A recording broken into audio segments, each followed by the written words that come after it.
అర్జున్ అని ఒక అబ్బాయి ఉండేవాడు. శ్వేత అని ఒక అమ్మాయి ఉండేది. వాళ్ళిద్దరూ గాఢంగా ప్రేమించుకునేవారు. అర్జున్కి శ్వేతనే తన ప్రపంచం అనుకునేవాడు. ఉదయం లేచిన దగ్గర నుంచి రాత్రి పడుకునే వరకు ఆమె మెసేజెస్, ఆమె కాల్స్, ఆమె నవ్వు, ఇవే అతని ప్రపంచం, ఇవే అతని ఆనందం. ఆమెతో భవిష్యత్తు ఊహించుకున్నాడు.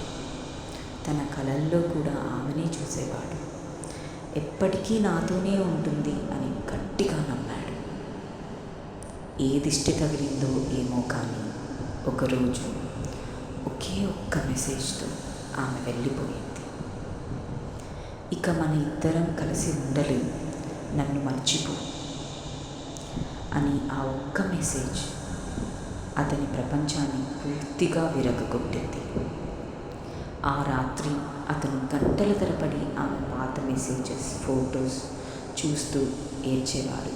ఇలా ఎన్నో రాత్రులు గడిచేవి. ఫోన్లో తన పాత వాయిస్ మెసేజ్లు వింటూ ఎందుకు వెళ్ళిపోయావు అని తనలో తానే బాధపడ్డాడు.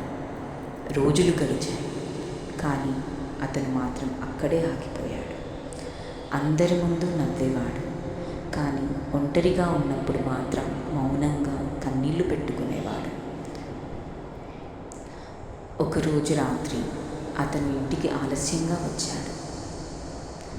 తన అమ్మ మాత్రం తన కోసం ఇంకా నిద్రపోకుండా ఎదురు చూస్తూ ఉంది.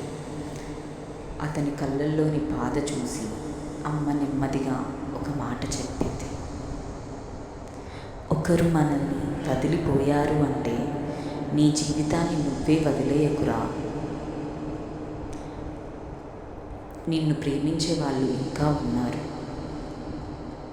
ఆ ఒక్క మాట అతని గుండెల్లో బలంగా తాకింది. ఆ రాత్రి అతను అద్దం ముందు నిలబడి తనను తాను చూసుకుంటూ ఎప్పుడో కలలతో నిండిపోయిన కలల్లో ఇప్పుడు అలసట మాత్రమే కనిపించింది. అప్పుడు అతను ఒక నిర్ణయం తీసుకున్నాడు. ఈ బాధ నన్ను ముగించకూడదు, ఇదే బాధ నన్ను మార్చాలి. ఆ రోజు నుంచి అతను మెల్లగా మారడం ప్రారంభించాడు. ఫోన్లో ఆమె ఫోటోలు చూడడం మానేశాడు. కన్నీళ్లలో మునిగిపోవడం ఆపేశాడు.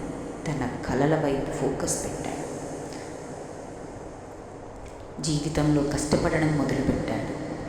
ఎవ్వరూ చూడని రాత్రుల్లో అతను తన బాధలో ఒంటరిగా పోరాడాడు. కానీ ఈసారి ఏడుస్తూ కాదు, తన భవిష్యత్తు కోసం పోరాడాడు. కొన్ని సంవత్సరాల తర్వాత అతను జీవితంలో విజయం సాధించాడు. తన తల్లిదండ్రుల ముఖంలో ఆనందాన్ని చూశాడు.